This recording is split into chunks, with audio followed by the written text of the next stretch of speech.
Le Crédit Agricole vous présente le MAC du Salon.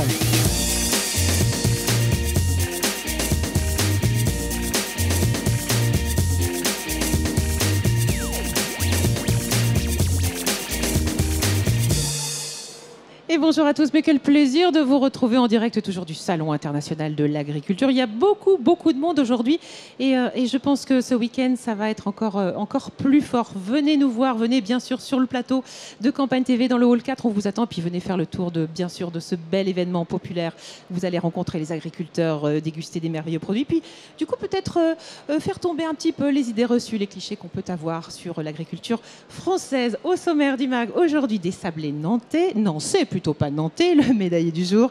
Morgane et Lina qui vont nous faire tout un fromage, vous allez voir. La ferme de Sainte-Marthe au secours des semences anciennes, les animaux insolites du salon. Et oui, il n'y a pas que des vaches. Un agriculteur passionné par l'apiculture, des cueillettes dans les bois et bien sûr notre invitée du jour qu'on accueille avec grand plaisir. Elle est comédienne et elle a commencé son métier. Elle avait tout juste 10 ans en fait. On l'a vu grandir à travers notre petit écran et on s'est beaucoup attaché à elle et au duo qu'elle formait avec le comédien, avec le comédien Roger Hanin. Roger Hanin à qui elle rend hommage à travers son livre qui vient de sortir. Il s'appelle Un père pas comme les autres. Elle est aussi à l'affiche du théâtre de 10h à Paris avec Bonjour Ivresse. Bonjour Emmanuel. Oui. Bonjour Fred, merci de me recevoir. Mais je suis ravie de t'accueillir. Mais moi aussi. On se connaît un petit peu dans la vie. Voilà. Et voilà. Et puis du coup, tu viens me rendre visite sur le salon de l'agriculture. Oui, ça faisait quand même pas mal d'années que j'étais pas venue en plus, donc je suis ravie. Je vais aller faire mon petit tour après aussi. Ouais, il paraît que tu es venue avec tes parents, mais tu étais chez une petite. Ah, j'avais, je pense, l'âge de ma fille aujourd'hui, à peu près 15 ans. Donc, ça fait un petit moment. Et c'est pour ça qu'aujourd'hui, je me suis dit, mais venez les enfants, venez avec moi. On va aller faire un tour au salon. Oui. Faites un tour pendant que je fais l'émission avec Fred. Et voilà. Parce que tes enfants sont là. Ils sont là. Ils doivent être en train de dire bonjour aux vaches, ou aux chèvres, aux moutons. Je sais pas. Ils vont peut-être passer là. On va peut-être les voir. Tu les as laissés en totale liberté pour preuve que le salon, c'est vraiment un lieu convivial, familial, où on peut se balader en toute sécurité et découvrir bien sûr plein de jolies choses. Toi, tu es originaire du Loiret, c'est oui, ça ? Je suis née à Orléans. Ah. Alors, j'y ai pas vécu très longtemps. Je connais pas super bien parce que je crois qu'après mes 1 an, on a déménagé. On déménageait beaucoup avec mes parents parce que mon père était commercial. Donc, j'ai fait un peu toutes les régions de France. Mais Orléans, oui, c'est ma terre natale. Tu as toujours voulu faire du théâtre, de la danse très tôt, sauf que tes parents, tu le disais, n'étaient pas forcément dans ces domaines artistiques. Et c'est un déménagement de plus dans la région parisienne qui a précipité les choses, ou en tout cas qui t'a permis d'accéder à ton rêve, ta passion, c'est ça ? Oui, alors c'était pas vraiment un rêve. Je rêvais pas d'être actrice parce que je savais même pas trop ce que c'était en fait. Ouais. Mais au gré des déménagements, effectivement, en arrivant en région parisienne, ma mère à qui on avait dit mais fais-leur faire des castings, des photos d'enfants mannequins, comédiens. Et donc en arrivant à Barbizon, près de Paris, elle nous a proposé à mon frère et moi de nous inscrire dans une agence. Et voilà, ça a commencé, les petits castings, sans pression aucune, parce que voilà, s'il y avait autre chose de mieux à faire, on n'y allait pas. Mais ça a fonctionné, on a eu de la chance et moi je suis tombée sur le casting de Navarro assez vite en fait. C'est ça, t'avais 10 ans ? Ça fait beaucoup plus. Ouais. Parce que j'ai commencé à 10 ans. Oui, c'est ça, tu avais 10 ans. Oui, j'avais 10 ans. Ouais. Oui, non, il n'y a pas 10 ans quand même. Oui, non, elle est sympa cette Fred. T'étais toute petite, toute petite, tu avais 10 ans. J'avais 10 ans, ouais. Et tu dis que ça n'a pas forcément eu d'impact, en tout cas sur ta scolarité ou sur la relation que tu as avec les autres enfants. Et moi, ce que je ressens de toi, c'est que tu as un côté vachement solide, terrienne. C'est ce que tout le monde me dit. Je suis une terrienne, j'ai les pieds bien ancrés dans la terre. Et je pense qu'effectivement, j'ai grandi à la campagne. J'ai grandi en province beaucoup, dans des établissements aussi où personne d'autre ne mettait un pied parfois à Paris. Donc voilà, des choses très simples, des gens très simples. Et ça m'a aidé, je pense, ça aussi, à rester terrienne, comme j'aime. Mais ça devient d'où ce côté terrien ? T'avais un grand-père, une grand-mère Non, je sais pas. Non. Je pense que c'est un état d'esprit plus qu'autre chose. Mes parents étaient aussi des gens très simples, très, très terriens, très terre-à-terre. Et puis il y a Roger aussi qui m'a aidé à rester quand même quelqu'un de simple et d'ancrer aussi dans le sol parce que il fallait pas délirer non plus. Il savait très bien aussi ce qu'était la vraie vie et lui qui avait grandi dans des endroits aussi très, très simples, ça lui tenait à cœur de le rester aussi. Alors parlons-en de Roger Hanin. Tu viens de sortir un livre qui s'appelle Un père pas comme les autres aux éditions de l'Archipel. De quoi tu parles dans ce livre ? Ben, je parle de mon Roger, évidemment, de nos 25 ans de complicité, de confidence, d'anecdotes de tournage, tout ce qu'il m'a appris, son enfance, ses valeurs, et puis surtout cette grande complicité qui nous liait. C'est une manière de lui dire merci, et puis de partager à mon tour un peu tout ce qu'il avait réussi à partager avec moi. Il est sorti quand, ce livre? Et il est sorti le 27 janvier. Alors, comment ça réagit? Et très bien, je suis super touchée parce que du coup, c'est quand même vraiment quelque chose qui me tenait à cœur, pour Roger aussi. Et pour l'instant, que ce soit de la presse ou des gens, j'ai vraiment des retours fabuleux. Ça me fait un immense bien. Je suis contente de l'avoir fait du coup. Et puis, surtout parce que tous les bons souvenirs sont revenus, évidemment.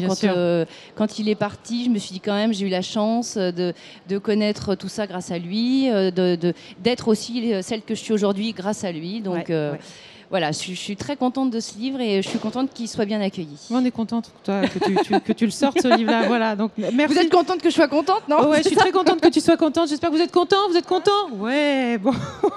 Alors, je disais, tu es une terrienne. Hein, tu as un côté sérieux. Alors, c'est un cliché, ce que je veux dire. J'allais dire, tu es comédienne, mais tu as fait des études de droit, tu as même eu ta licence. C'est un peu con ce que je vais dire. Mais là où je voulais en venir, c'est que tu as ce côté-là. Et puis, tu as un autre côté qui est un peu grain de folie. J'aime bien un peu de temps en temps. Ouais, tu es un peu faux folle parce que moi, je pensais au renouvellement des vœux de ton mariage que tu as fait avec ton homme, n'est-ce pas, le comédien Antoine Jacoutot? Oui, c'est vrai. Tu sais tout, hein? Ouais, je sais plein de choses. Je vais pas tout dire, mais ça s'est passé où, ça? Et comment? En fait, donc on s'est mariés. J'étais enceinte comme ça avec mon mari de ma fille. J'avais 22 ans, je crois. Et puis voilà, on a fait ça un peu à la va-vite. On était genre 5 à la mairie. On n'avait pas dormi de la nuit. On est arrivé à 10h du matin. On a échangé nos vœux et hop, c'était fait. Et du coup, 10 ans plus tard, on s'est dit avec les enfants, on va se refaire ça, mais plus fun. Ouais. On est allé à Las Vegas et en fait, mon mari m'a demandé en remariage pour faire une célébration devant Dark Vador à Las Vegas. Parce que vous étiez déguisés. Et du coup, je lui ai dit d'accord, mais à une condition, c'est qu'on va jouer le jeu à fond et on va y aller tous déguisés. Donc il y avait mon fils qui était en Dark Vador, j'étais en Princesse Leia évidemment. Bon. Et finalement, dans Las Vegas, ça passait complètement inaperçu. Hein. Ouais, j'imagine. Mais du coup, ta passion pour Star Wars a donné le prénom que ta fille porte actuellement, c'est ça? Ça vient de là ou pas du tout? Oui, ça vient de là. En fait. C'est mon mari qui est fan, évidemment. Bon, j'aime beaucoup aussi. Ouais. S'il m'avait proposé Chewbacca, j'aurais peut-être pas cédé non plus. Donc, Leia, je trouvais ça très joli. J'ai dit oui. Bon, on peut imaginer une adaptation au théâtre de Star Wars avec ton mari et toi? Ah, moi, j'y avais pas pensé, mais pourquoi pas? Tout est possible. Hein. Bon, en attendant, tu es au théâtre de 10h à Paris, les vendredis et samedis à 20h15 pour Bonjour Ivresse. Raconte-nous, parle-nous de cette pièce. Tu joues avec qui? Ça se passe comment? C'est drôle, c'est pas drôle? Alors, c'est hilarant en fait. Je joue ça depuis le mois de juin. On a commencé au théâtre du Gymnase. Là, on est au théâtre de 10h, donc à Pigalle. Et on se marre tellement. C'est un rôle que j'adore parce que je commence très coincée, très sérieuse. Je suis la petite Marie. Et Marie se dévergonde beaucoup grâce à l'alcool. Et ça donne des scènes assez rigolotes à jouer. Donc voilà, je suis avec Franck Lehen, avec Lola Marois-Bigard ou Mélanica et Kevin Miranda. Franck Lehen qui a écrit d'ailleurs cette pièce. Hein. Tout à fait, c'est l'auteur de la pièce. Et c'est la deuxième fois que tu joues avec... Mais oui, mais qu'est-ce qu'elle... Non, mais je suis bien renseignée. J'ai des petites fourmis qui travaillent, qui font un boulot incroyable derrière. Ouais, on avait joué l'année dernière une pièce qui s'appelait Revenir un jour, qui traitait un peu du phénomène boys band, sur la recréation en fait, d'un groupe... 15 ans après son succès. Et, alors, il y en avait un qui avait pris 30 kilos, il y en avait un autre qui avait sombré dans la drogue, ce qui n'était pas très loin de la réalité parfois. Effet, mais, et toi, tu jouais quel Et moi, j'étais la chorégraphe. D'accord, pas mal. Tu t'en sors bien pour le coup. C'était sympa. Ça va. J'étais la seule à pas me mettre torse nu, donc ça allait. Puis je crois qu'il y a aussi des lectures que tu vas faire très bientôt, c'est ça? Oui, j'ai pas mal de dédicaces de prévues. Ah, une lecture, oui. J'ai une lecture à Aix-en-Provence pour le festival des flâneries d'art d'Andrea Ferréol, qui est un super festival d'art contemporain. Et elle m'a demandé de lire des textes de Woody Allen, ce que je vais faire avec grand plaisir. Donc je crois que c'est le 18-19 juin, il me semble, voilà, on y sera, à Aix-en-Provence. À Aix-en-Provence, voilà. que nos amis qui sont du coin aillent te voir. C'est une belle idée, je trouve, ce festival-là. Il y a une autre facette de toi qu'on ne connaît pas forcément non plus, c'est la femme engagée. Je sais que tu es aux côtés de plusieurs associations. Oui. Moi, il y en a une que j'aime beaucoup, c'est celle qui dénonce la violence faite aux femmes. Elle s'appelle comment, cette association? Elle s'appelle Unissons nos voix. Ouais. Et en fait, c'est une très très belle association, un beau collectif de femmes qui est mené par Sarah Kadour, qui donc chaque année, elle crée un single avec un clip. Et d'ailleurs, il va sortir le 8 mars prochain. Il s'appelle Indépendante. Mais vraiment une chanson que j'ai adorée tout de suite. On a tout eu le coup de foudre sur ce titre. Tu chantes avec qui? Et alors on chante, on est je crois près de 80. Hein. Il y a Valérie Damido, il y a Flora Coquerel, il y a ma copine Lola Marois-Bigard, il y en a tellement, Aurélie Konaté. Et hier soir, on s'est réunis justement à la Gioia pour faire la fête et célébrer cette sortie prochaine. Eh bien voilà, Unissons nos voix, le single qui sort dans 4 jours. Et j'imagine que bien sûr, tous les bénéfices seront reversés à cette fameuse association. Tout à fait, les bénéfices sont pour l'association. Le but, c'est d'en parler, de faire connaître l'association. Et elle s'est liée, je crois, depuis quelques temps, là, hier ou avant-hier, à un gros collectif d'associations pour les femmes qui s'appelle la Fondation des femmes. Ouais. Et elles en font partie maintenant. Eh bien voilà, bravo. Voilà. Vive les femmes. Oui. Tout de suite, je te propose de découvrir notre première chronique. Elle s'appelle À votre service. Parfait. C'est parti.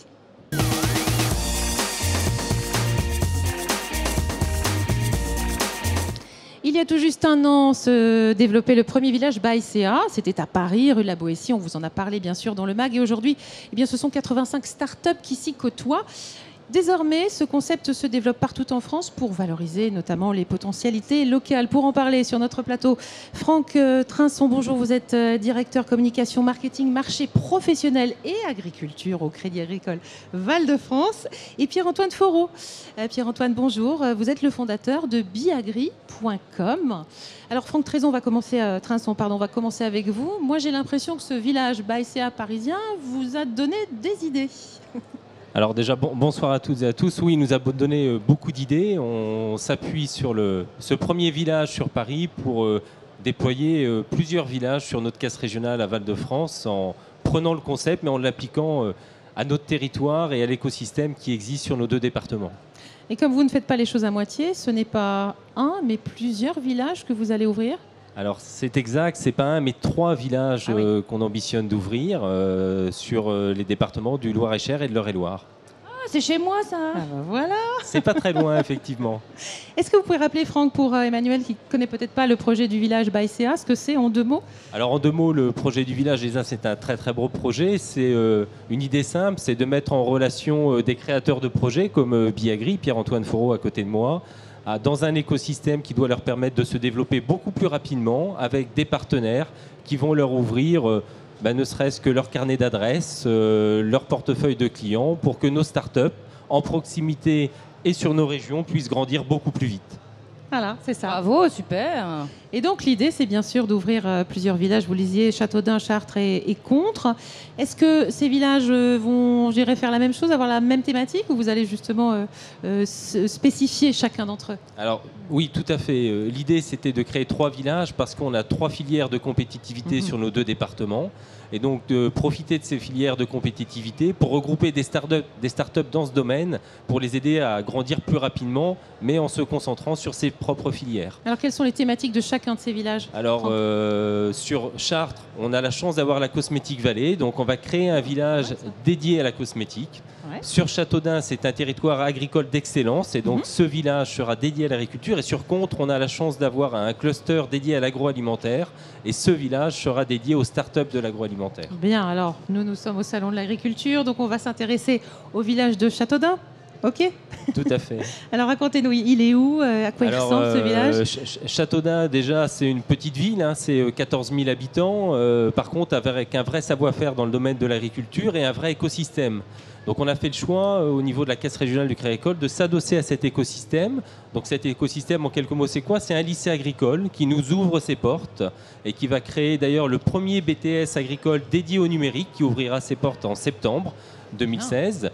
Ce lycée agricole mettra à disposition de nos startups ces ateliers, sa ferme expérimentale. Donc déjà un écosystème pour tester en grandeur nature les beaux projets de nos startups. Et puis on a la chance de bénéficier en Eure-et-Loire d'un écosystème avec des agriculteurs innovants qui vont mettre aussi à disposition leurs parcelles, leur temps pour que nos startups puissent là aussi expérimenter sur l'ensemble du territoire et ressentir finalement si leur projet accroche bien avec tout simplement le milieu de l'agriculture. Donc en fait, vous allez vous installer dans le lycée agricole de Nermont, c'est ça? C'est exactement ça. On va prendre une bonne partie du lycée agricole et l'idée, c'est que nos futurs chefs d'entreprise, nos pépites de demain soient au contact des élèves et du milieu scolaire, tout simplement. Tu savais, toi, que ça bougeait comme ça dans nos belles provinces Mais pas du tout. Mais c'est pour ça que j'aime bien les tournées de théâtre, parce que moi, Châteaudun, tout ça, j'y suis passée pour jouer. Chartres, j'y ai vécu un petit peu aussi. Et c'est ce que j'aime, c'est de passer dans les régions, de voir un peu ce qui s'y fait, ce qui s'y trouve. En général, c'est les tournées gastronomiques. Nous, on va aller choper un peu tout ce qui se fait de bon dans chaque ville qu'on partage. Donc oui, bravo, c'est super. Et puis au moins, vous serez en plein dedans. Vous pouvez pas être plus au cœur du système, j'imagine. Oui, c'est ça. Hein. Donc Pierre-Antoine, vous pouvez répondre, il n'y a pas de problème.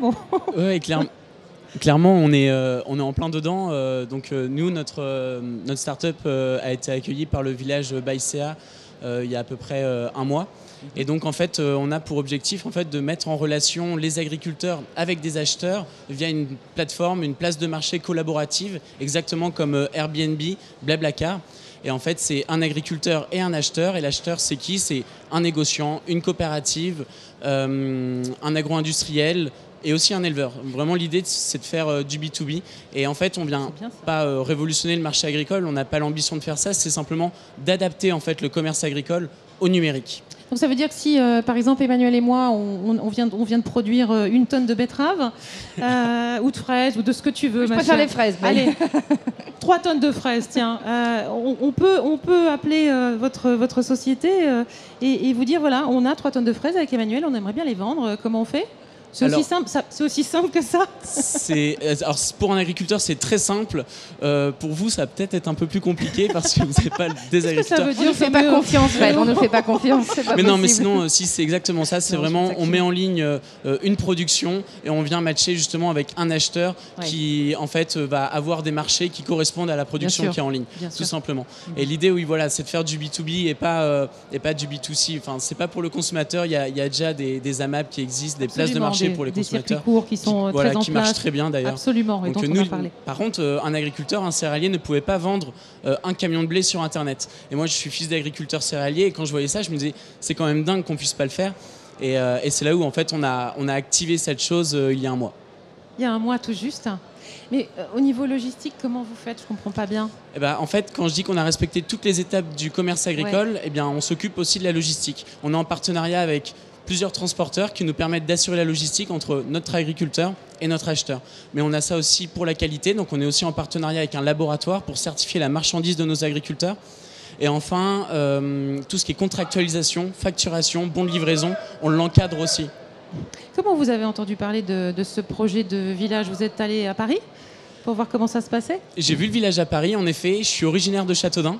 J'ai fait une partie de mes études au lycée de Nermont. Et j'ai grandi dans le quartier de Châteaudun. Donc forcément, j'ai rapidement pris connaissance du village et je me suis tout de suite dit que Biagri, il fallait que ce soit là-bas. Oui, c'est ça. Puis c'est ce que disait Emmanuel. En fait, c'est que vous vous retrouvez au cœur de... C'est le sanctuaire, j'ai envie de dire. Hein. C'est là que tout va se passer pour le coup. Hein. Franck. Moi, je trouve que l'illustration de Pierre-Antoine, c'est vraiment la bonne. C'est vraiment celle qu'on souhaite faire. Et de se dire, finalement, dans nos régions, il y a des très beaux créateurs d'entreprises. Voilà, il y a des très beaux projets. À nous de pouvoir les faire grandir et de leur mettre tout à disposition sans forcément aller sur Paris. On peut faire aujourd'hui avec le numérique exactement la même chose en province. Pierre-Antoine, comment vous définiriez votre relation avec le Crédit Agricole en un mot? Vous direz que ça vous apporte quoi? C'est un vrai partenaire. C'est un vrai partenaire parce que depuis le début du projet, il nous a soutenus. C'est lui qui nous a financé nos premiers euros pour nous élancer. Et aujourd'hui, il nous permet d'accélérer, d'abord en nous accueillant dans le village. Et quand on est au contact du Crédit Agricole, on est aussi au contact de personnes. Tout à l'heure, on était avec Plein-Champ. Voilà, donc c'est vraiment, ça permet vraiment de booster notre projet. Et vous, Franck Trinçon, un projet comme celui de Pierre-Antoine Foreau, c'est un peu l'ambassadeur idéal pour l'ouverture de ce village à Châteaudun? Alors oui, c'est un peu l'ambassadeur idéal, mais des ambassadeurs comme Pierre-Antoine, finalement, s'aperçoit qu'on en a plein localement. C'est ça. Et voilà, à nous aussi de lever les cailloux, de découvrir ces pépites et surtout de faire en sorte de pouvoir les faire grandir plus rapidement et qu'elles restent sur notre territoire, ce qui pour nous est un vrai enjeu dans nos caisses régionales. L'objectif, c'est que l'économie reste et les porteurs de projets restent sur notre territoire et que ça contribue au développement local.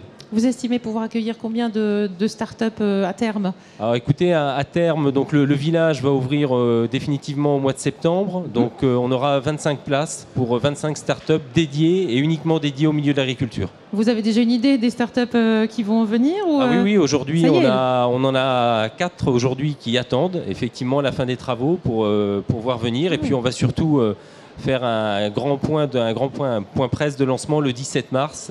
Et là, le sourcing va commencer, effectivement. Voilà, parce qu'il faut que tu saches qu'à Paris, ce sont quand même 950, 1 millier de candidatures pour actuellement 95-100 startups c'est ça, qui sont relabos exactement. ici.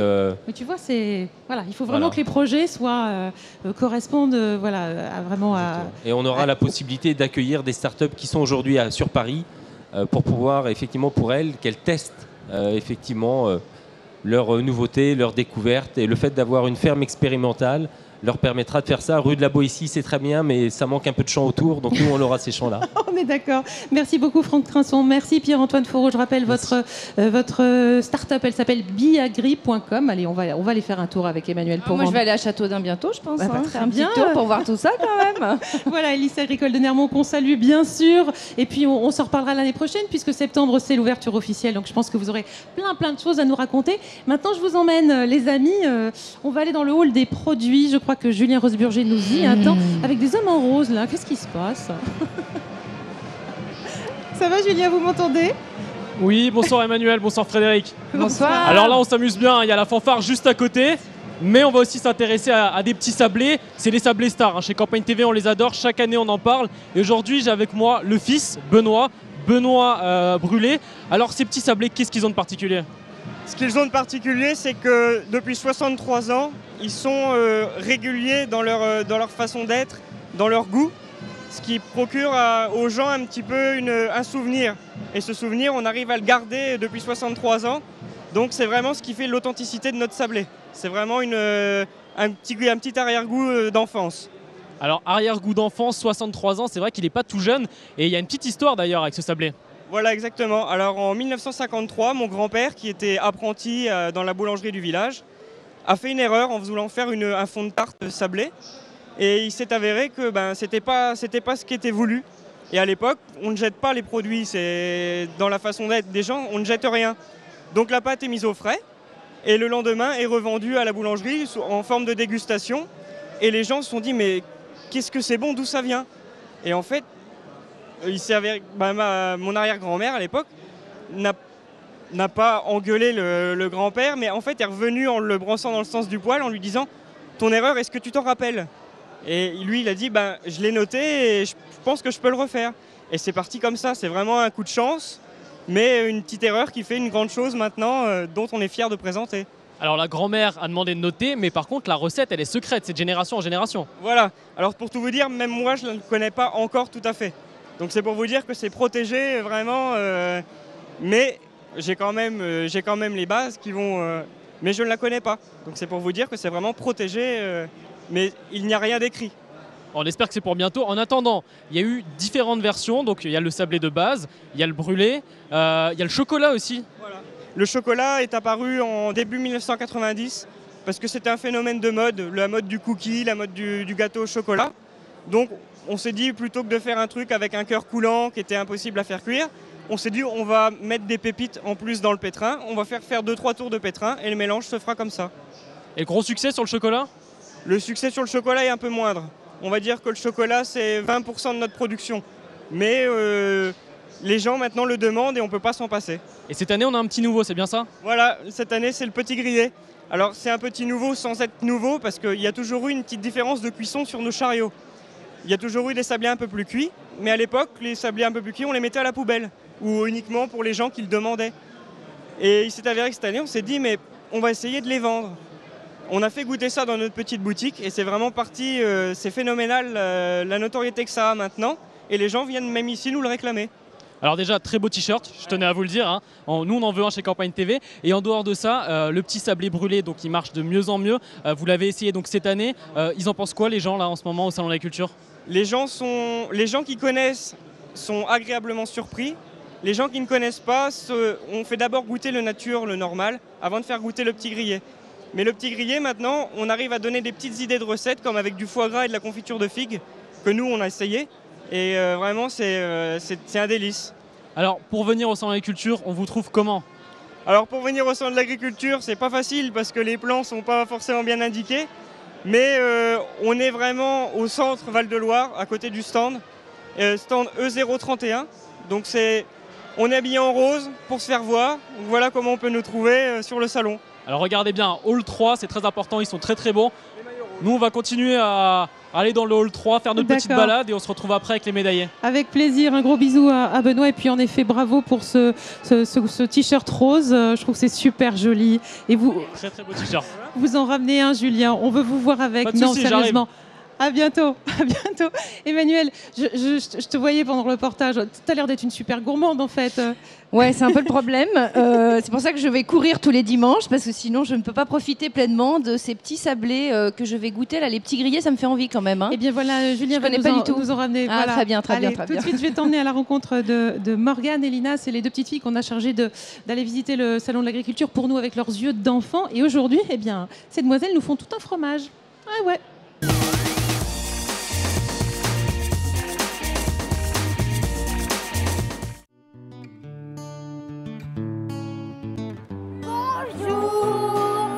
Salut! Ici sur notre stand suisse, nous faisons tous les jours, bien entendu, de la vente de fromage. Pour commencer, ici, on a quelques vitrines avec différents fromages suisses, le gruyère, le vacherin fribourgeois AOP, l'emmental, le Löschbrinz, l'Appenzeller. Ensuite, on a aussi un bar à vin avec du vin suisse. Et on a aussi un restaurant où on peut venir déguster notre célèbre fondu moitié-moitié avec deux fromages suisses, le gruyère AOP et le vacherin fribourgeois. Ça donne une fondue très onctueuse, très crémeuse.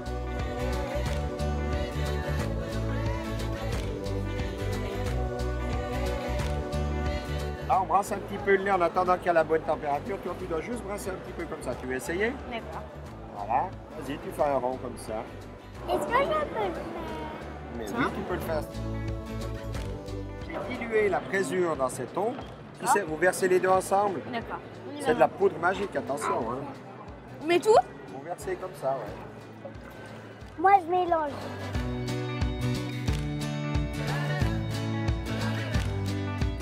Là, c'est exactement dans le même décor qu'on a dans des alpages où on fait la fabrication du gruyère l'été. Donc, le chaudron en cuivre qui est obligatoire. Ces 200 litres de lait me sont livrés par les vaches qui sont au hall 1. Il y a assez de vaches ici à la foire. Et ces 200 litres, je vais les amener jusqu'à 32 degrés. 32 degrés, c'est la température idéale pour que la présure fasse son effet. La présure, c'est ce qui fait coaguler le lait. Donc après 45 minutes, j'ai toute une masse qui est coagulée. Avec cette toile, une toile comme ça, vous voyez, il y a les petits trous en face, ça va permettre de capturer le grain et de laisser le lactosérum, le petit lait à l'intérieur. Ensuite, je vais le mettre dans le moule et je vais presser. Le pressage, c'est pour agglomérer les grains et faire sortir le petit lait. Ici en vente, on a entre 9 mois et 21 mois d'affinage. On a pris quelques pièces de très affinées pour montrer les possibilités d'affinage du gruyère. C'est une bonne attraction du stand.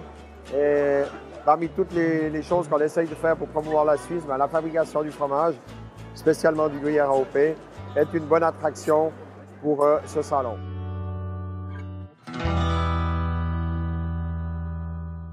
Voilà, mesdemoiselles, je vais vous faire déguster différents gruyères. C'est toujours du gruyère, mais plus il reste en cave et plus on l'affine, plus le goût il change. Donc tu peux commencer par celui-ci, tu le goûtes et tu me dis ce que tu penses.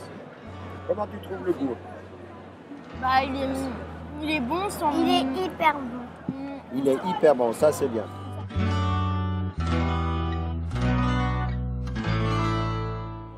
Oui, c'est bon, mais il y a plusieurs... en fait, il y a plusieurs goûts. En fait, les fromages... Celui-là, il est piquant. Lui, il est fort un petit peu. Lui, il est tout doux.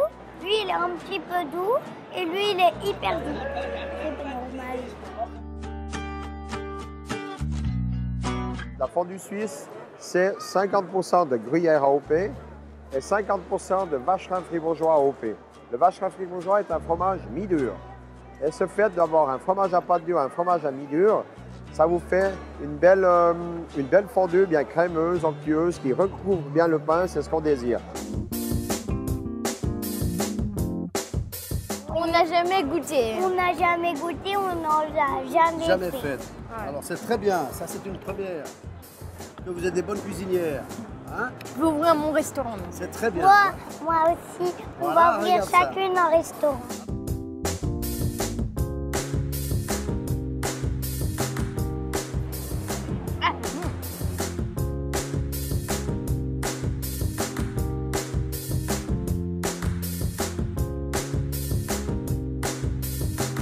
Nous sommes situés dans le hall 5-2 au niveau du stand suisse. Vous allez le repérer, il est au milieu et nous avons une grande enseigne en dessus avec le drapeau suisse, les couleurs rouges et la croix blanche. Donc impossible à nous louper.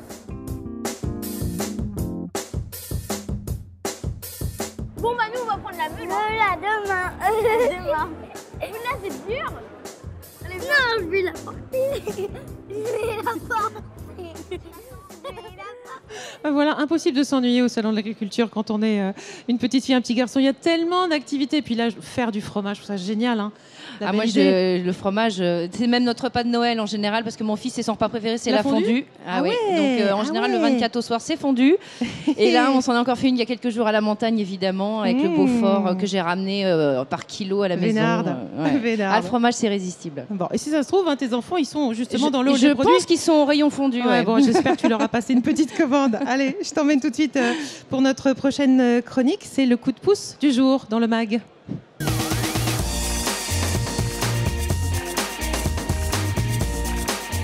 Faire mieux connaître le métier de grainetier et conserver la diversité des semences que l'on trouvait au début du siècle dernier. Eh bien, on en prend de la graine avec notre invité du jour, Dominique Velay. Bonjour. Bonjour, merci de me recevoir. C'est un plaisir de vous recevoir, puis quel beau sourire. Puis vous avez été patient, hein. Je vous voyais là, vous étiez dans le public.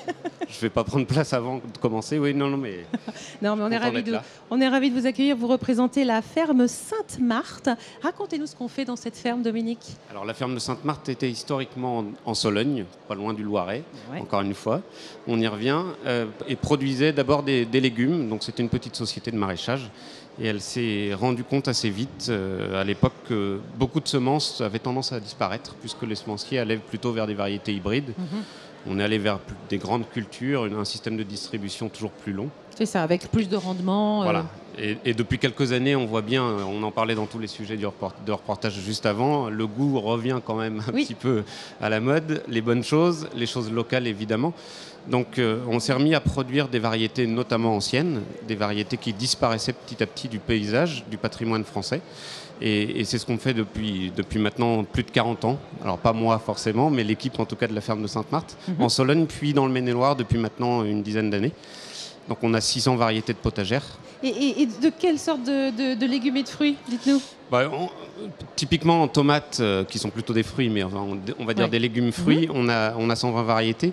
Donc l'idée c'est surtout de proposer une diversité. Donc on est producteur évidemment, je dis évidemment, on est producteur en bio de ces semences et l'idée c'est de proposer toujours plus de diversité pour que le jardinier amateur puisse effectivement cultiver dans son jardin la diversité qui fait qu'on va réussir à équilibrer et à produire en bio des légumes tout simplement. Est-ce qu'il y a dans ces semences anciennes des légumes un peu oubliés, des choses qu'on pourrait redécouvrir ou... Alors, les choses qui sont un petit peu à la mode, on a la chance aujourd'hui d'avoir des restaurateurs en France qui ont quand même un certain talent, qui remettent tous ces légumes effectivement au goût du jour. Donc, les légumes panais, topinambour, ça s'utilise beaucoup. Donc les légumes racines effectivement reviennent particulièrement à la mode. Voilà, vous les avez cités, ces petites choses-là. On a des collections extraordinaires, mais les courges, on a une centaine de courges aujourd'hui au catalogue. En tomates, 120, mais on pourrait aller jusqu'à 3000, puisqu'il existe historiquement plus de 3000 variétés de tomates. Donc l'idée vraiment, c'est de la ferme de Sainte-Marthe, c'est vraiment de remettre au goût du jour ces variétés qui ont été oubliées et qui ont été cultivées, je dirais, du 19e siècle au 20e siècle et jusqu'à nos jours, avec des choses qui ont été oubliées. Et toi, Emmanuel, tu sais comment qu'on fait? Comment qu'on fait? C'est français, ça? Comment qu'on fait? Alors, tu sais comment qu'on fait pour... Tu voulais savoir comment que je fais la soupe de topinambour? Comment que tu fais la soupe de topinambour? Et non, comment tu sais? J'ai acheté un petit appareil pour faire les soupes. Non, mais comment on fait pour identifier, pour recenser, relancer des variétés anciennes, Dominique? Alors, on essaye déjà d'être à l'écoute, de beaucoup participer et être présent sur les salons, évidemment, et puis auprès des agriculteurs multiplicateurs, des maraîchers, retrouver les collectionneurs privés ou publics, puisque les BRG, bureaux de ressources génétiques, peuvent avoir des collections historiques.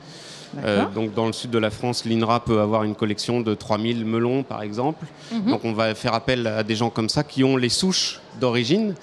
Et on va les remettre en culture pour pouvoir les proposer aux jardiniers amateurs. Parce que la difficulté, enfin ce qu'on souhaite en tout cas, c'est faire vivre cette semence. L'idée, c'est de ne pas être un musée, je dirais, mort. Conservatoire, comme il y en a un d'ailleurs, c'est en Europe du Nord, non? Où il est ce musée incroyable? En Islande. En Islande, exactement, qui conserve les graines, toutes les semences du monde entier, toute l'humanité. Sauf que la question qu'on se pose, c'est que... cultiver, est-ce que c'est meilleur? Est-ce que c'est... Alors, du coup, ça apporte quoi de plus? Je ne veux pas être sectaire. L'idée n'étant pas là. C'est pas forcément meilleur ou pas. C'est forcément plus facile pour des circuits courts. C'est-à-dire qu'on est sur des variétés qui n'ont pas été sélectionnées pour les circuits de grande distribution. Donc pour les grandes surfaces, avec un monotype où la tomate doit être rouge, ronde et tout le temps la même. Parfait. Donc l'idée... Les tomates, elles étaient meilleures avant quand même, moi je trouve. On est d'accord, on a perdu le goût, mais on revient à cette idée du goût justement grâce à ces semences. Mais ces semences, est-ce qu'elles vont intégrer le catalogue officiel? Parce que c'est très réglementé les semences, je ne sais pas si tu sais, mais on ne peut pas effectivement semer n'importe oui, quoi. Il y a une réglementation qui est assez lourde, je peux le dire, et qui ne va pas en simplifiant. Aïe, aïe, aïe, je crois que j'ai mis le doigt sur le sujet. Il fallait en parler, c'est important. En 2 mots, en tout cas, voilà. Donc notre idée, c'est justement de dire qu'aujourd'hui, la réglementation telle qu'elle est faite est lourde. On souhaite s'y tenir parce qu'on a un métier qui est le métier de semencier, qui est un métier rigoureux. On souhaite proposer aux consommateurs, parce que la graine manque un peu de transparence, c'est-à-dire que quand vous regardez une graine de tomate, vous ne pouvez pas vous dire qu'elle va être rouge ou verte ou jaune. Bien évidemment. Donc notre métier, c'est de nous assurer qu'effectivement la graine qu'on propose dans nos sachets est identique à la description de la variété qu'on a dans le catalogue. Donc on se plie à la réglementation. On est content de le faire et on essaye surtout de dire qu'on peut la faire évoluer, cette réglementation. J'ai bien compris le message, Dominique. Il est bien passé. On essaie d'être autour de la table pour ça. Merci de m'accueillir pour en parler. mais on ne peut pas parler des semences sans en parler. Moi, je trouve, en tout cas. Maintenant, je voudrais qu'on parle d'un partenaire très important. On va parler de Mimosa. Mimosa, c'est une plateforme de financement participatif, du crowdfunding. Tu connais, bien évidemment. D'ailleurs, le milieu artistique fait beaucoup appel au crowdfunding. Et Mimosa, eh bien, c'est une plateforme de financement participatif uniquement dédiée aux projets d'agriculture. Et justement, pour remettre ces semences au goût du jour, les travailler, les exposer, eh bien, vous aviez besoin d'argent. Pourquoi vous aviez besoin d'argent et pourquoi vous avez fait appel à Mimosa, Dominique? En fait, je peux relier tout de suite au sujet de la réglementation. C'est-à-dire que la réglementation étant suffisamment contraignante, il y a un certain nombre de variétés qui, historiquement, et d'espèces qui ont été abandonnées parce qu'il fallait absolument créer de la rentabilité sur chaque variété. Donc, là, on est dans le schéma inverse, c'est-à-dire qu'on dit que même si la variété n'est pas forcément rentable en termes de productivité, il faut la remettre quand même dans le catalogue, il faut la proposer à nouveau parce que le jardinier amateur, parce que la grand-mère dont on parlait tout à l'heure pour les sablés peut trouver un intérêt dans cette variété-là parce qu'elle a du goût. Du coup, il faut de l'argent pour ça? Parce que ça nécessite quoi? Des moyens, d'une infrastructure? Alors, le coût de la maintenance d'une variété, de la remettre déjà en culture, c'est évidemment un coût. La maintenance d'une année sur l'autre, et puis quand vous vendez 100 sachets d'une variété par an, imaginez-vous bien que ce n'est pas du tout rentable. Donc si on ne parlait que de rentabilité des 1000 variétés qu'on a au catalogue aujourd'hui, il faudrait qu'on en élimine 80% en disant bon, voilà, enfin, faut trouver d'autres méthodes. Donc il y a évidemment la communication, on communique énormément. Mimosa est une plateforme qui nous permet déjà de communiquer autour du projet, ça c'est le premier sujet. Et le deuxième, effectivement, c'est l'accélération de la sauvegarde de variétés anciennes, c'est-à-dire que ça va nous permettre là en l'occurrence de financer une machine de nettoyage et de tri. Elle coûte combien cette machine? De semences, qui coûte quand même 15 000 euros. 15 000 euros, c'est ce qu'il vous faut actuellement sur Mimosa. C'est ce que vous avez demandé? Voilà, exactement, c'est ce qu'on a demandé. Alors, je dirais que c'est sans fin, malheureusement, c'est une première étape que l'on souhaite accélérer parce qu'on a un projet de grainerie épicerie. Aujourd'hui, on est une petite société, ça fait maintenant effectivement 40 ans qu'elle existe. On a 1000 variétés au catalogue, il y en a autant et voire plus à sauver.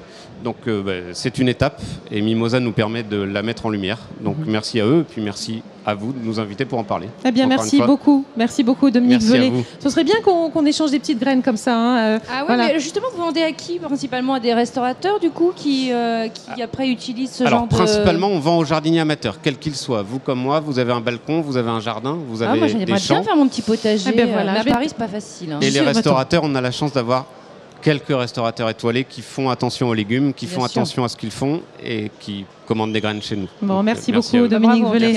Merci de votre venue. Allez, je t'emmène découvrir les coulisses du Salon de l'Agriculture, si tu veux bien. Parce que des bonnes choses à manger. Alors, oui et non.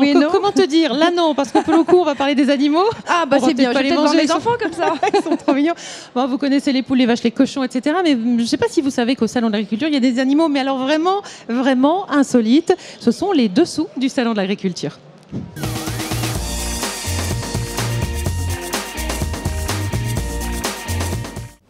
Dans la plus grande ferme de France, si certains animaux sont des stars reconnues, la présence d'autres espèces est plutôt inattendue. Il est 6 h du matin et de drôles de bêtes à poil partent prendre leur douche.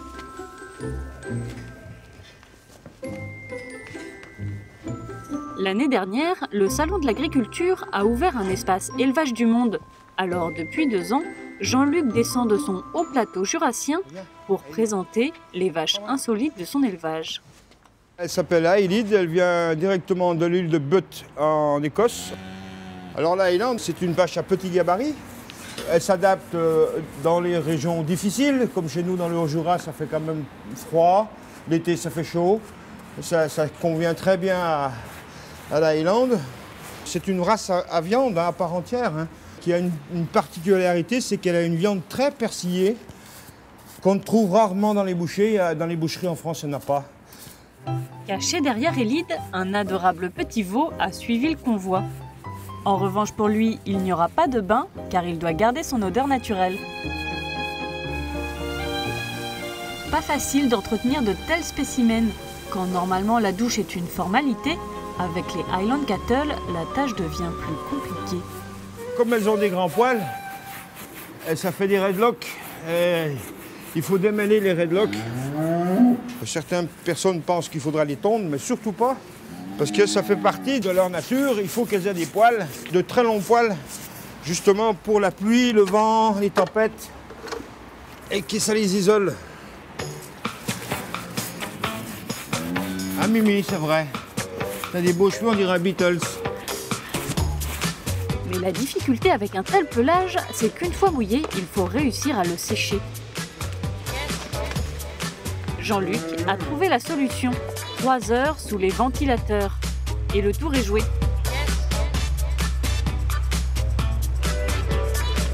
Avec leur apparence de peluche, ces vaches séduisent à coup sûr. Même si parfois, elles sont prises pour une autre. Ça ressemble un peu comme la Salers qu'on a en France. Un peu la même race, quoi. Moi, ce que j'aime bien, c'est la frange. Elle a la même frange que moi. Dans l'espace élevage du monde, ces surprenants bovidés ne sont pas les seuls à interpeller. À quelques pas de là, des alpagas prennent la pause.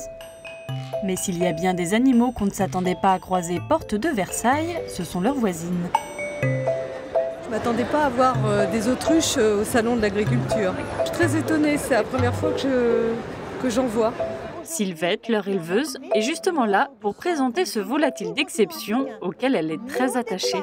Au tout début, elle vivait ici, en Île-de-France.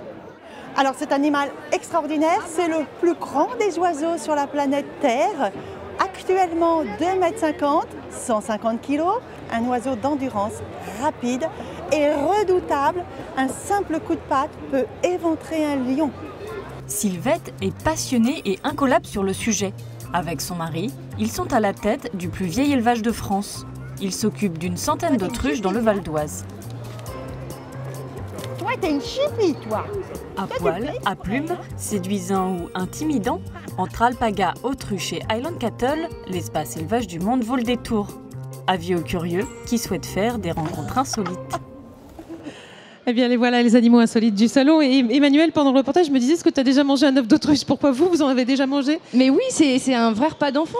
Tu mets un œuf d'autruche au milieu de 5 enfants, ils sont tous là à mettre leur mouillette dedans. Bon, c'est un peu long à cuire, hein, c'est pas les 3 minutes, 45 minutes. Hein. C'est un gros œuf, mais très bon et plus fort en goût, je trouve, presque que la poule. Oh, j'imagine, il faudra qu'on en goûte. Mais surtout, c'est très convivial et c'est sympa à partager, donc c'est chouette. C'est une belle idée. Allez, tout de suite, on va rejoindre Julien Rosburger pour notre second duplex. Il est avec un des médaillés du jour du fameux concours général agricole. Et puis, je crois que vous êtes dans ma région, vous êtes dans l'Auvergne, là, non? Voilà, tout à fait. Ouais. On va parler de Cantal sur la fin, mais il a été médaillé pour le fromage Salaire. Alors, Yannick Navarro, qu'est-ce qui s'est passé? Comment avez-vous gagné ce concours alors que c'est votre première année? On veut tout savoir. Comment ça s'est passé je ne sais pas trop. Les jurys ont choisi de nous donner le premier prix en fromage Salaire. C'est vraiment une grande fierté, c'est la première année qu'on participe à ce concours. Surtout que maintenant on maîtrise notre produit de A à Z, c'est la première année qu'on fait vraiment tout chez nous à la ferme. Première participation, on a eu la médaille d'or, donc ça fait vraiment plaisir. Alors à la base vous faisiez du lait et depuis 2009-2010 vous vous êtes dit pourquoi pas aussi faire du fromage et depuis 2015 vous faites même l'affinage, donc de A à Z. Voilà, c'est ça, en 2009, après une année de crise laitière, notre lait on a de plus en plus de mal à le vendre à un bon prix. Donc on est deux sur l'exploitation, je suis associé avec mon père et ça devenait de plus en plus compliqué pour en vivre notre métier. Et on a la chance d'être sur une zone AOP avec l'AOP Salaire, l'AOP Cantal. Et donc du coup on a fait le choix de transformer, de valoriser notre production de lait en Salaire l'été du 15 avril au 15 novembre quand les vaches mangent de l'herbe et en Cantal le reste de l'année, c'est essentiellement l'hiver. Vous avez bien raison, parce qu'il est très très bon ce fromage. Alors ce fromage, comment on fait, comment on le produit, combien vous avez de vaches? On veut tout savoir. Alors voilà, donc nous on a 50 vaches laitières de race Montbéliard, de Holstein. Et donc le Salaire est fabriqué 2 fois par jour. Et on n'a pas le droit de réchauffer notre lait, il faut que le lait soit transformé tout de suite après la traite. Donc du coup c'est 2 transformations par jour, il faut compter environ 7 heures de fabrication chaque jour en plus de la traite. Et donc c'est un fromage assez particulier, c'est 2 fabrications en fait pour faire ce fromage. Alors une première étape où on fait cailler notre lait. Après, on presse le caillé, ça nous fait de la tombe fraîche. Et après 20 heures de maturation, cette tombe fraîche, on la broie, on la mélange au sel. C'est salé dans la masse. On le met 48 heures sous presse dans des moules donc pour faire ce fromage, pour faire les formes de Salaire. Et après, donc, ça part en cave et on peut le vendre après 3 mois minimum d'affinage. Alors Frédéric, on parlait du Cantal juste avant. Alors ce monsieur aussi médaillé du Cantal au sommet de l'élevage. Vous pouvez nous en dire un peu plus sur cette double médaille, hein? Mais voilà, au mois d'octobre 2015, au sommet de l'élevage à Cournon, on a aussi participé donc, à un concours, le concours des fermiers d'or. Et on a obtenu le premier prix en Cantal, le 3e aussi également en Salaire. Et donc le premier prix en Cantal nous a donné le droit de venir tenir ce stand ici au Salon de l'Agriculture. Le stand financé par la région Auvergne. Et donc voilà, on était invités pour venir représenter notre région, notre département, notre fromage et le vendre ici. Et vous le mangez comment alors ce fromage? Alors, en fin de repas, avec un peu de pain, il faut le sortir assez tôt du frigo. Le mieux, c'est de le conserver dans une cave qui ne soit pas trop froid. Et avec un bon verre de rouge, c'est parfait. Alors, je sais que c'est votre première année, il faut vraiment les soutenir avec ce fromage. Où est-ce qu'on peut vous trouver au Salon d'Agriculture? Alors là, nous, ici, on est au stand 3F71. Voilà. Bon voilà, je pense que vous savez tout sur le fromage Salaire et le Cantal. Moi j'arrive dans 2 minutes avec quelques petites choses, je vous en dis pas plus. Avec grand plaisir, et puis j'en profite pour faire un coucou à Christian, mon papa, qui nous regarde depuis Clermont-Ferrand. Petit bisou mon papounet chéri. Bisous papounet. Oh bah écoutez, on fait sa pub, hein. Allez, tout de suite on va donner le micro à nos amis agriculteurs, ça c'est important. C'est Paroles d'agriculteurs dans le MAG.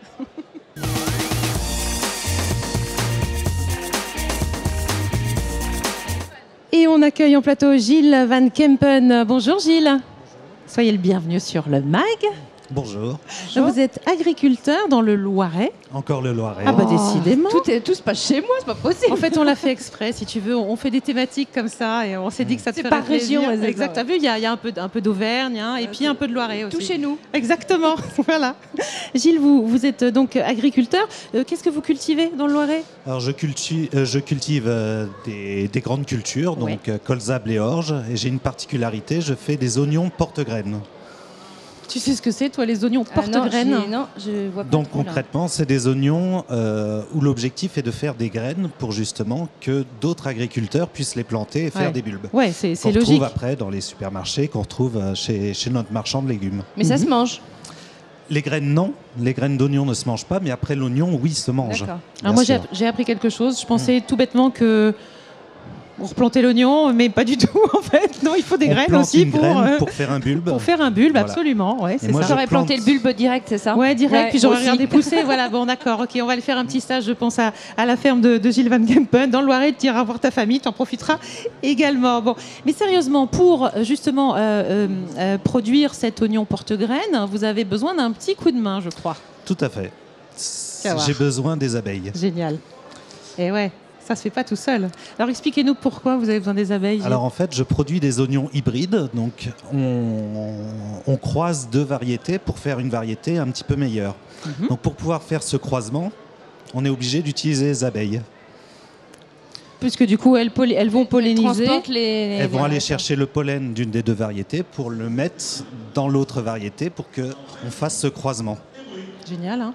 J'aurais pas pensé. C'est beau. Ouais, c'est beau la nature, hein. T'as vu ça? C'est bien les petites fait, graines, les abeilles et tout, ouais. j'adore. C'est ça finalement. Du coup, vous avez fait appel à un apiculteur. Tout à fait. Il vous a prêté ses petites ouvrières le temps d'une pollinisation. Tout à fait. Donc ouais. il me fournit des ruches pour pouvoir, pendant la période de floraison, donc pendant 3 semaines, 1 mois, j'ai à peu près une vingtaine de ruches avec toutes les abeilles, donc 50 000 abeilles par ruche, qui viennent butiner, viennent travailler. Si on devait le faire à la main, on ne pourrait pas.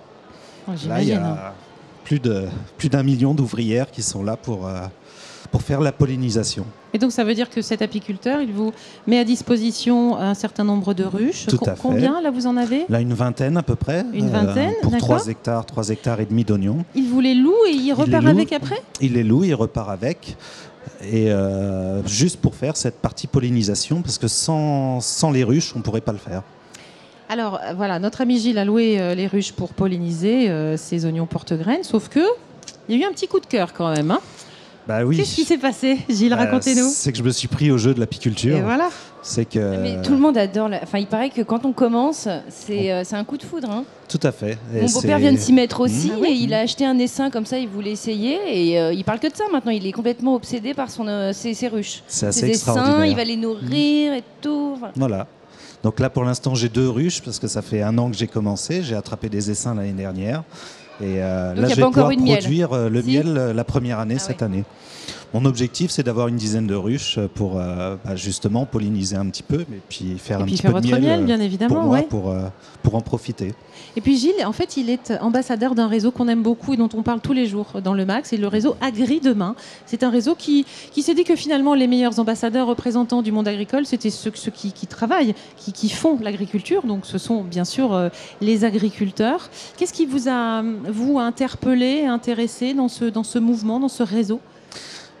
Quand on m'a proposé de devenir ambassadeur Agri Demain, j'ai tout de suite dit oui, parce qu'on a plein de clichés dans l'agriculture actuelle, et l'objectif est de pouvoir en parler, de pouvoir essayer d'expliquer ce qu'on fait au jour le jour, pour essayer de casser un peu ces clichés. Un exemple tout bête, mes amis, quand on en discute, à chaque fois, ils nous parlent de pollution, par les pesticides, ils nous parlent même pourquoi est-ce qu'on se cache la nuit pour traiter. Ah oui, c'est ça. Ah oui. Alors, qu'est-ce que vous leur répondez à ce pourquoi tu te caches la nuit? On est plutôt en train de diminuer le nombre de pesticides qu'on utilise. On essaye au maximum de les diminuer. On les utilise quand on a besoin pour soigner notre plante. Et par exemple, quand on traite la nuit, c'est pour avoir les meilleures conditions pour pouvoir traiter. Donc peu de vent, j'imagine. Pas de vent, d'une bonne hygrométrie, donc de l'eau dans... Et ça nous permet de réduire nos doses et essayer d'utiliser le moins possible de pesticides. Donc c'est un exemple. Et pourtant, beaucoup de personnes nous disent mais pourquoi est-ce que vous cachez?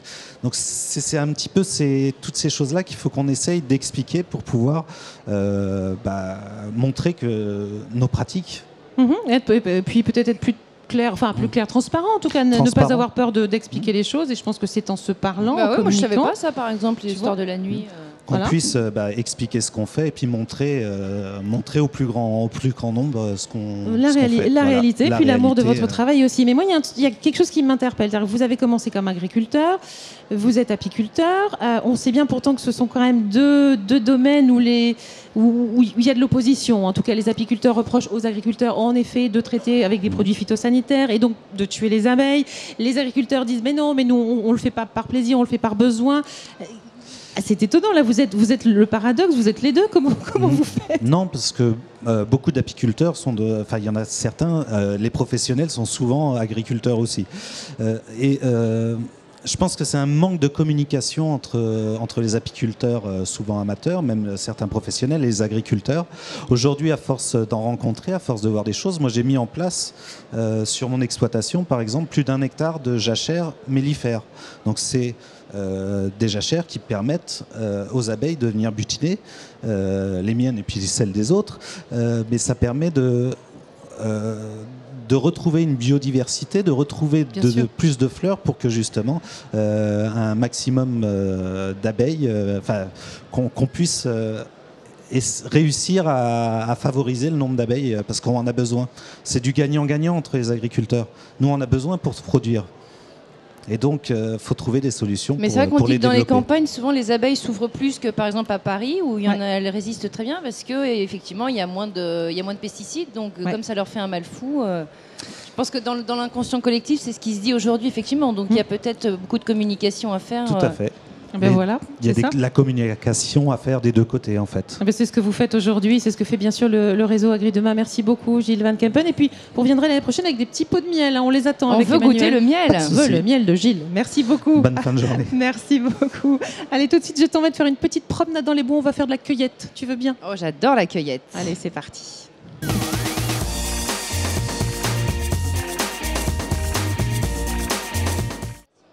Voilà, on a une passionnée de cueillette de champignons, nous dit Emmanuel. J'adore ça, les cèpes, les chanterelles. Je suis une grande chasseuse de chanterelles et de trompettes. Ah ouais, et t'as tes coins aussi? Ah oui, je suis initiée parce que j'ai pas passé des heures à chercher dans la forêt, mais j'adore. Mon plaisir, c'est d'aller chercher les champignons. Bon, écoute, tu vas bien t'entendre avec notre invité Félix Chanson. Bonjour. Bonjour. Vous êtes animateur nature à l'Office national des forêts. Voilà, exactement. Donc, j'accueille des groupes de scolaires en forêt en Île-de-France. Voilà. Alors, la cueillette, ce sont bien sûr les champignons, comme dit Emmanuel. On va voir d'ailleurs si tu les cueilles comme il faut, parce qu'il y a quand même des petits... Voilà, il y a un petit mode d'emploi, en tout cas. Faut pas arracher. Hein. Ah ouais, non, faut exactement. Et il y a le couteau à champignons qui, hop, avec la petite courbure comme ça. Bien. Et tu sais pourquoi on n'arrache pas? Parce que sinon on enlève la racine, ça peut pas repousser. C'est ça? Exactement. Le mycélium est la partie la plus importante, la partie la plus vivante du champignon, qui est celle qui lui permet en fait de vivre d'une année sur l'autre. Donc si on arrache le mycélium, on va compromettre la vie du champignon. Tu peux faire la cueillette. Après c'est terminé, voilà. Et tu sais que c'est valable bien sûr pour la plupart des végétaux qui sont dans une forêt. On va en parler. Il n'y a pas que les champignons. Quand on parle de cueillette, on pense aux fleurs. Oui, c'est ça, aux muguets dans les sous-bois notamment. C'est vrai qu'au mois de mai, le muguet, il en prend pour son grade. Hein. Exactement. Wow. Donc on pense souvent aux fleurs comme le muguet qui au mois de mai va avoir tendance à être récolté. Il faut mieux privilégier des fois les fleurs qui viennent du marché ou du fleuriste qui elles ont été cultivées dans des champs spécifiquement pour... J'ai du mal à cueillir des fleurs moi. Dans la forêt? Ouais, je suis d'accord. Hein? J'arrive pas. Bah ouais, on a envie de les laisser vivre. Hein. Bah ouais. Ouais, non, c'est un truc que je fais pas, ça. J'arrive pas. Mais bon, après, il n'y a pas de mal, effectivement, aller prendre une petite jonquille ou deux de temps en temps, c'est pas... Non, voilà, c'est pas un drame. On est d'accord, on n'est pas non plus dans l'interdiction totale. C'est pas un drame, mais c'est vrai que quand on laisse une fleur en forêt, on va permettre à tous les gens qui vont venir après nous d'en profiter et aussi à la faune de vivre grâce à cette fleur. On parlait des abeilles précédemment, c'est vrai qu'elles ont aussi besoin des fleurs et que là où on a beaucoup trop de cueillettes, on peut imaginer que certaines espèces ont plus du coup de difficultés à vivre dans ces milieux-là. Est-ce qu'il y a des espèces qui ont disparu suite à une cueillette excessive ou voilà, la nature fait bien les choses et voilà quand même... Alors, depuis un certain nombre d'années, on a des listes de plantes protégées qui sont mises en place à l'échelle locale, nationale ou internationale. Et donc, on a un suivi qui commence à être réalisé depuis maintenant assez longtemps. Et on sait qu'il y a des espèces qui régressent, qui disparaissent occasionnellement. Enfin, Mais effectivement, il y a plutôt pas mal d'impacts négatifs sur certaines espèces. Bien sûr. Et quelles espèces sont protégées dans nos forêts ? Souvent les orchidées qui sont bien connues, mais ça peut être aussi des fougères, des mousses ou des plantes qui n'ont pas forcément de fleurs. C'est très diversifié. En fait, de manière générale, il vaut même mieux cueillir uniquement les plantes que l'on est sûr de reconnaître plutôt que de s'occuper des plantes qu'on n'est pas sûr de connaître. Voilà. Oui, ça me paraît plutôt du bon sens, mais c'est vrai que c'est important de le rappeler parce que visiter la forêt, se promener, c'est aussi la respecter, la connaître un petit peu. En profiter sur le moment. Sur le moment, ouais, c'est ça. Et d'ailleurs, à ce sujet, l'Office national des forêts a sorti un petit livret qui rassemble bien sûr toutes les idées dont on vous a parlé chaque jour. Voilà, on vous a parlé des cueillettes, des chantiers, des promenades, qu'on soit à cheval, en quad ou à pied. Voilà, vous retrouverez bien sûr toutes les règles de base, de précautions respectées quand on se balade dans la forêt. Il est vraiment bien fait. Tiens, regarde, je te l'envoie. Je suis sûre que t'es une promeneuse parfaite, mais bon, voilà, tu feras suivre.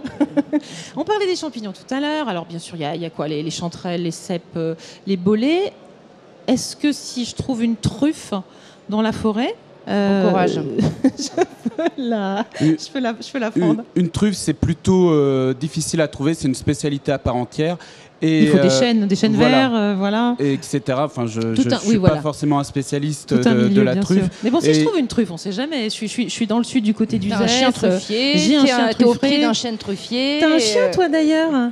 J'en ai plus. Oh, je suis désolée. Non, c'est pas. Elles ont une très belle vie. Elles sont dans les forêts, justement. Donc tout va bien. D'accord. Mais j'aimais bien son prénom à ton chien. Bon, bref, on n'en parle pas. Allez, on continue. Et donc, oui, pour en revenir à la truffe, voilà, c'est formellement interdit d'en récolter en forêt domaniale ou en forêt publique et dans les forêts privées, bien entendu aussi.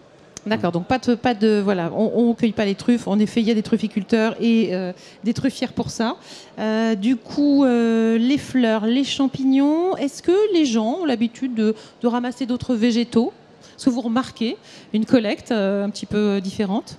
Alors, en général, les gens vont quand même se concentrer sur sur quelques fleurs ou alors sur les champignons, les châtaignes. Mais c'est vrai qu'il y a assez peu de gens qui vont ramasser des mousses, etc. Et oui, voilà, les mousses notamment. Interdit. Voilà, c'est clairement interdit de ramasser les mousses. Surtout en quantité importante. Tout ça, il faut bien penser que c'est un écosystème et donc toutes les plantes ont un rôle à jouer dans la forêt et notamment les mousses, les lichens, même si ce n'est pas forcément les plus spectaculaires, c'est des choses qui sont très importantes à protéger. Alors Félix, vous dites que voilà, il faut faire attention, c'est réglementé, c'est protégé, sauf que qui m'interdit finalement d'aller cueillir des jonquilles, du muguet voilà, est-ce que je vais avoir une sanction ? Qui va me sanctionner ? Comment ça se passe sur le terrain ? Alors, pour ce qui est des forêts gérées par le public, il y a du personnel assermenté de l'ONF qui peut venir vous verbaliser. Mais de manière générale, on va privilégier évidemment la prévention. C'est ce qu'on fait sur le stand, notamment avec la nouvelle charte. On essaye avant tout d'éduquer les promeneurs à se réguler par eux-mêmes et à apprendre par eux-mêmes avant de faire des bêtises. Oui, c'est ça. Donc plutôt de la prévention que de la punition, si je puis dire. Néanmoins, si on se fait attraper avec trop de jonquilles, trop de muguet, trop de champignons, ou en tout cas ce qu'il ne faut pas ramasser, qu'est-ce qu'on risque ? Alors, il y a plusieurs amendes qui existent en fonction du degré de ce qu'on a fait. Par exemple, si on cueille alors en forêt domaniale, donc les forêts qui appartiennent à l'État spécifiquement, on a une tolérance pour un panier de 5 litres. Si on dépasse ce panier, ce volume-là, on s'expose à une amende comme pour une amende routière de 90 € ou 135 €. Voilà. Et plus on va augmenter, dès qu'on va dépasser 10 litres, l'amende va augmenter, etc.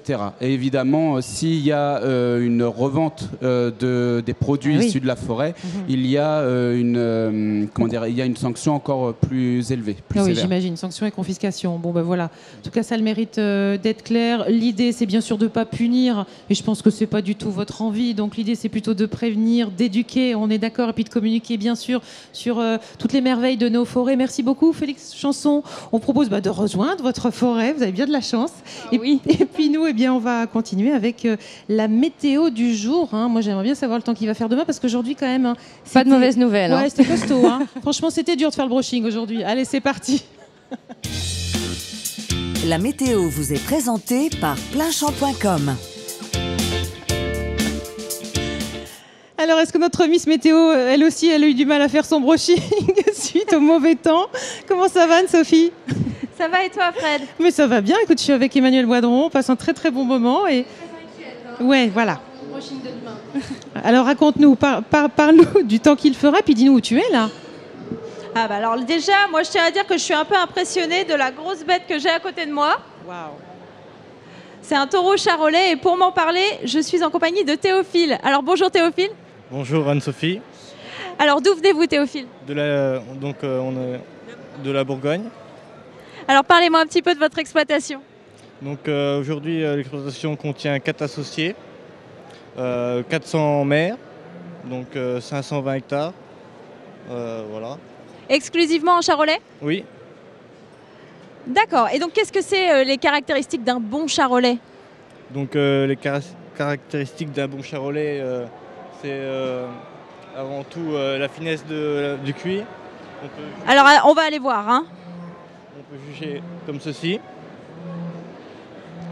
Un bon dessus d'épaule, toute la bonne viande elle est ici. 4 bonnes pattes, une bonne gueule. Voilà à peu près les principaux. On va retourner voir sa tête. Hein. Mais je vois aussi qu'elle a un beau ruban. Oui. Donc ça veut dire qu'elle a été primée au concours général agricole. Expliquez-nous dans quelle catégorie?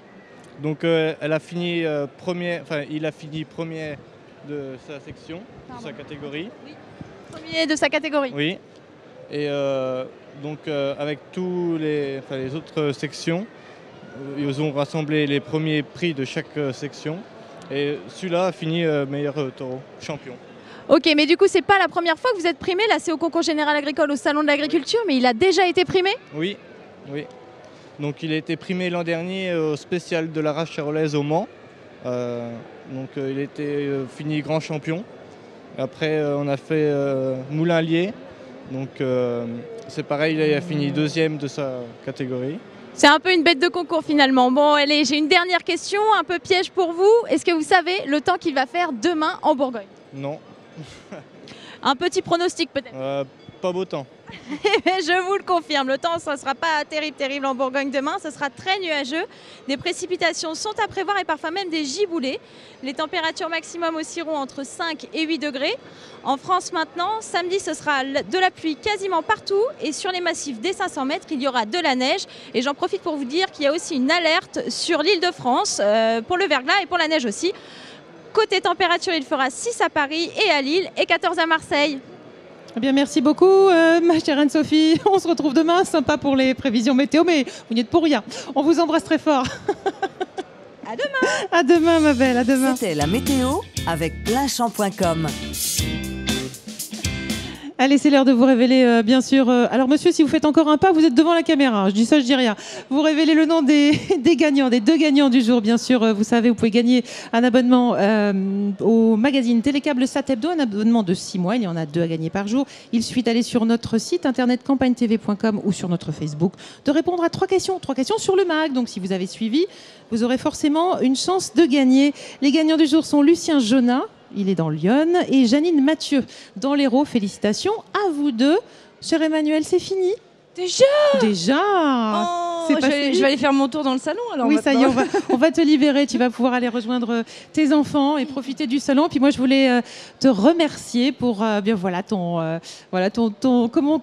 bonne humeur, ton intérêt. J'étais ravie d'être là, c'est pour ça. J'étais contente de cette émission avec toi, Fred. Ben, moi aussi. Et on peut te voir, bien sûr, au théâtre de 10h à Paris. Ça, c'est le vendredi, le samedi à 20h15 pour Bonjour Ivresse, une pièce qui va se jouer encore un petit peu. On est d'accord? Oh, oui, on va même peut-être prolonger en fait dans un autre théâtre et plus souvent. Donc oui. Bon, génial. On se marre bien, donc une bonne nouvelle. Ça devrait continuer. Ouais, j'ai l'impression. Et puis pour tous ceux qui veulent se replonger bien sûr dans les souvenirs que tu as vécu avec Roger Hanin, il y a Un père pas comme les autres aux éditions de l'Archipel, un livre qui est sorti le 27 janvier. On lui souhaite beaucoup de succès parce que je sais que ça tient à cœur, c'est important. Et puis il y a aussi le disque, bien sûr, le disque de ton association. Qui sort le jour de la journée de la femme. Voilà, en fait. tous avec les femmes, bien sûr. Achetez-le, Voilà. ce disque. Et puis, je crois que notre Julien National vient nous porter des petits produits. Je des suis bons là, je suis là, petits je suis là. Ah, ça y est. Et pas mal de t-shirts. Hein. Je peux faire un défilé. Là, on est au top. On est au top. Génial, On génial. met ça là. Voilà, les Ah petits non, mais sablés. c'est les fameux petits grillés, ça? Voilà. Non, ça c'est les normaux. C'est Allez, les vas-y, normaux. tu peux On reste goûter. sur du basique. Et ça, c'est quoi? Et ça, c'est le donc, fameux fromage salaire. Le fameux salaire. Allez, merci Salaire. beaucoup à tous. Où elle est, ma petite caméra? Ah, elle est là, coucou, voilà, merci à tous. On se retrouve demain, même heure, même endroit, 17h40 pour le dernier MAC du salon. On vous embrasse, portez-vous bien. Merci Julien, merci Emmanuel. À bientôt et vive le salaire. Wouh!